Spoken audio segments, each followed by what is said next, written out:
Well, Kelly's Court is back in session. On the docket today, stunning new testimony in the bail hearing for George Zimmerman this morning, as the investigator behind the state's second-degree murder charge takes the stand. His name is Dale Gilbreth. He was grilled by Zimmerman's defense attorney over his assertions behind Zimmerman's arrest. It was his probable cause affidavit that led to the second-degree murder charge, including this claim that, quote, Zimmerman confronted Martin and a struggle ensued on the night in question. So according to this investigator, it was Zimmerman who initiated the critical confrontation. But did the investigator contradict that claim this morning? Listen here. Do you know who started the fight? Do I know? Right. No. Do you have any evidence that supports who may have started the fight? No. Joining me now to discuss it, Jonna Spilbor and Mark Eiglarsh. Both are defense attorneys, and both used to be prosecutors. I mean, is that a problem, Jonna, for the state? A problem? That's a huge hurdle. The state has to prove that George Zimmerman was the attacker. The state has to prove that George Zimmerman acted with malice. And for an investigator, the lead investigator, who submitted the probable cause affidavit to say, you got me, I don't know who started the fight, that's probably something they will not overcome. When I say they, I mean the prosecution, Megan. I mean, it seems like an important detail, Mark. Who started the fight? Who threw the first blow? Mm-hmm. It's huge. Well, if you're looking at stand your ground and or self-defense, which is the heart of this case, the answer is of course. Who threw the first punch, who would be deemed, in my opinion, the aggressor, is critical. Because if you are the aggressor, you don't get stand your ground immunity. If you're the aggressor, the jurors are not going to give you the self-defense benefit that you're asking for if this does go to trial. All right, so then does this tell us that the state's theory is all about Zimmerman stalking Martin, following Martin, however you want to describe it? It appears to me that their argument is going to be he created the circumstances of the ultimate confrontation. Whether he was the one who threw the first blow or not, he's responsible for the death that ensued. Jonna, does that get a second-degree murder charge done?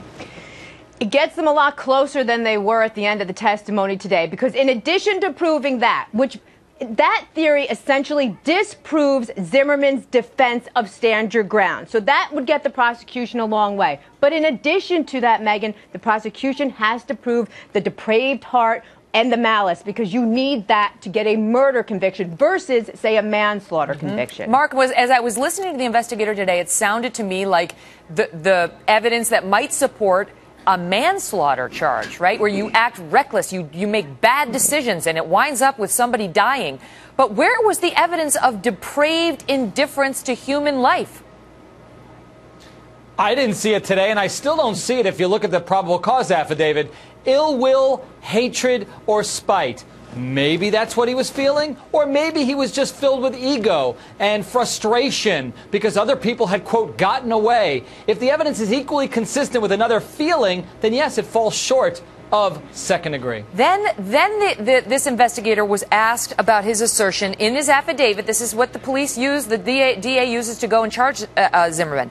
He asserted in that affidavit that Zimmerman, remember, this is the critical moment at which the 911 operator tells Zimmerman, okay, we don't need you to follow him.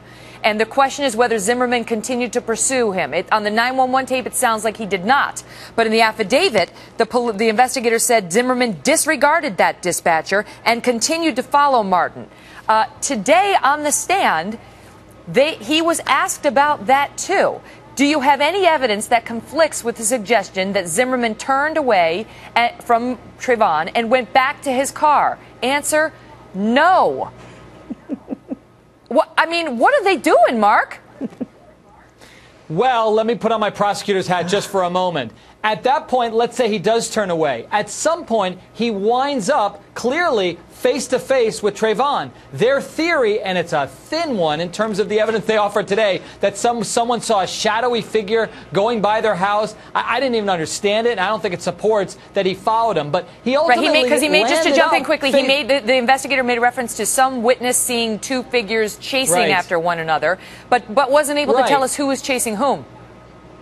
But the best argument I think that they're going to make is that eventually, though, after being told not to go near him, essentially, he then is face-to-face with Trayvon. So that meant he continued to pursue him at some point, and that led to his tragic demise. You know, I don't know, Jonna. I don't know how this case is going to play out, right? And I do think you could make a case as a DA that, you know, Trayvon was not the one who created the circumstances of the confrontation that night. That was Zimmerman. It was George Zimmerman, who was, you know, behaving as a neighborhood watchman. Argue with that if you want to, but that's what he was doing, and he was following this kid, right?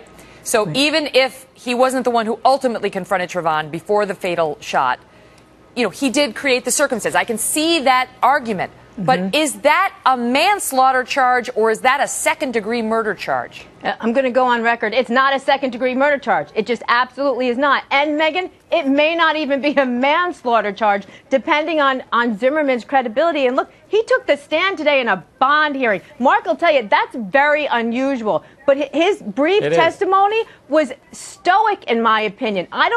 He did not come across to be the monster that so far everybody wants him to be. Right. That was the other thing. Yeah, I want to talk to you. Yeah, but. Well, go ahead quickly. Yeah, but.